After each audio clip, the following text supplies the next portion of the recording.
Andrew Tate thinks bodybuilding is gay and compared it to a beauty pageant. We all know the top G never misses, and this is no different. Bodybuilding is a beauty pageant where dudes try their best to put on muscle so other dudes can say, you're the best looking dude.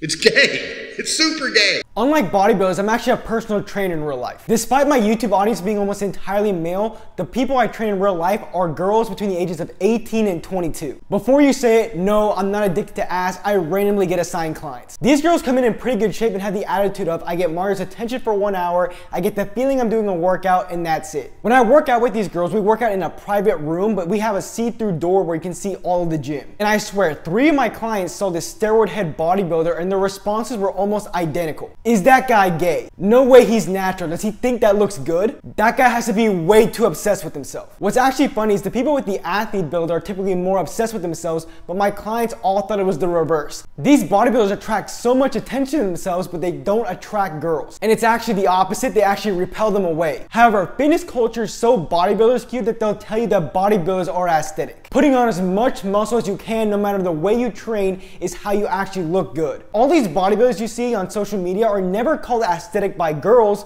but by guys. All the fitness girls call you, what do they call you, daddy? Or that's the guys. All the guys call me that's daddy. the guys. Oh, Yeah. the guys. I don't know why. Daddy the guys C-bomb, do that's what I that? call them. Not all of them, but a fair amount. I've had people literally come up to me and be like, "Daddy," and I'm like, please don't. Like, it's really uncomfortable to have a grown man call you daddy to your face. If you want to attract gym bros, fine, go look like a bodybuilder. But Leon Edwards and I want to attract women and look attractive. Look up any study about attractiveness. It will tell you that the more attractive you are, the better people treat you and the better life is for you. And I've noticed that firsthand. I used to be that shy, insecure, awkward kid when I had no muscle and no girl would even look at me. And as a result, my life sucked. I wasn't living the life I wanted to live. When I started putting on muscle mass, all the aspects of my life started improving because I was more attractive. I started becoming more of the type of guy who men respected and women wanted to be with. Now that same awkward, shy kid is speaking to you behind a camera with over 200,000 subscribers on YouTube because he's become energetic and outspoken because he put on muscle to become more confident because he became more attractive. Being attractive is what's gonna carry your life, no matter what your goals are or what kind of life you wanna live. So how do you become more attractive? How do you build that attractive men's physique? Well, for me to really nail this point in, I'm going to address what the most attractive women's physique are because you can relate to it a little bit more. Because based on my analytics, you're probably a guy. Men like that hourglass shape in a woman, the big button hips with the narrow waist. But we don't like women who take it to the extreme. Women who are fat or obese aren't attractive to us. It's just how life is. The big button hips applies to a scale, to a moderate scale. And women feel the same about men's V-tapers, which is the most attractive physique in a guy. To show you how to build the attractive body, we're gonna analyze the perfect V-taper physique,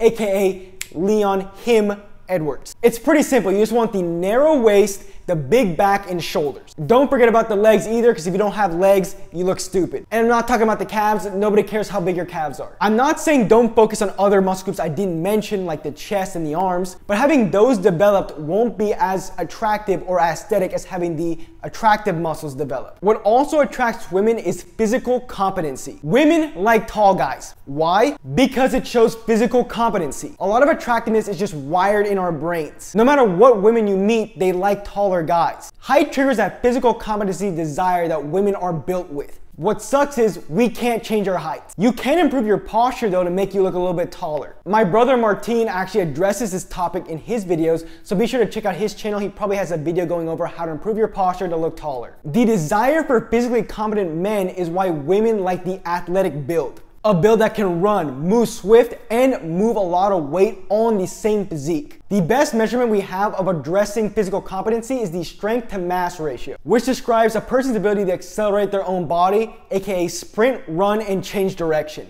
Bodybuilders have horrible strength to mass ratios. You have these bodybuilders who weigh 250 pounds who can bench 315, and they think that's crazy. It's like, yeah bro, I could get fat and bulky like you and I could bench 315 too. And take your belt off on your bench and you look stupid. Fitness will tell you that guy or that bodybuilder physique is more physically competent even though I can bench 225 for reps at 165 pounds. Here's bodybuilder Mike Thurston punching. Does this look like a guy who's physically competent? Compare him to an explosive athlete like John Morant who can jump almost 50 inches off the ground. Because of the strength to mass ratio, John Morant is more physically capable than Mike Thurston. Mike Thurston can barely get off the couch, while John Morant can jump over a couch. That doesn't mean muscle mass is bad. People should experiment with muscle mass to find their best strength to mass ratio. I like using Giannis Antetokounmpo as an example. He used to be super skinny and wasn't the world beater he is now. He used muscle mass to find his best strength to mass ratio. Now he's super athletic and is a freak. The strength to mass ratio describes why the best athletes are mid-sized athletes. To optimize your strength to mass ratio, you want to put on athletic muscle and get very lean. This makes you very good at sports and makes you very good at fighting. Evolutionarily, women are more attracted to the best fighters,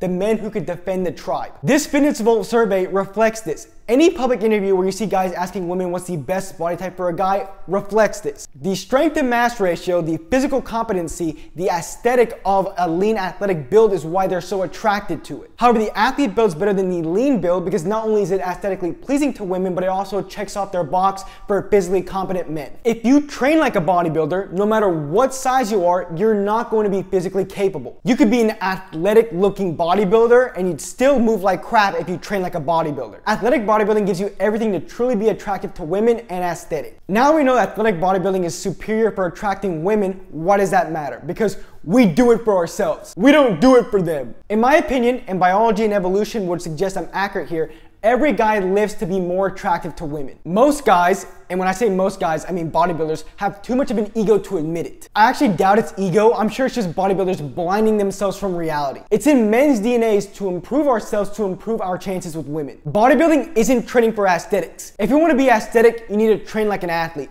Athletics equals aesthetics. If you want to learn how to do that, I'll leave a card in the corner so you can check out that video right after this one. So now that we know that bodybuilding makes you look bad and perform bad to the point women don't want you, why do they do it? Why do bodybuilders with excessive muscle to where it makes their life worse? It doesn't look good, so there's no need to get that big. It makes you move like crap, so why do you need to get that big? The only conclusion is there's something mentally wrong with the bodybuilder. I think it's because they're insecure and they don't handle conflict well. The two most probable conflicts are a bad breakup or they got beat up when they were younger. Andrew Tate said it best once again. Bodybuilders are all pussies. The reason bodybuilders are losers is because they don't want to be bodybuilders. Every bodybuilder I've ever met wants to be a fighter, but they haven't got the balls to be a fighter. So instead they think, well, I want to look as mean as possible. And then they end up bodybuilding. Bodybuilders are obviously afraid of fighting, but they decide to put all their time and effort and energy into the gym to try and make sure no one ever starts a fight on them because they're absolute pussies. Bodybuilders don't want to be pro fighters, but they want to be able to fight so they can defend themselves. You're probably saying if they wanted to be fighters, they would just learn how to fight.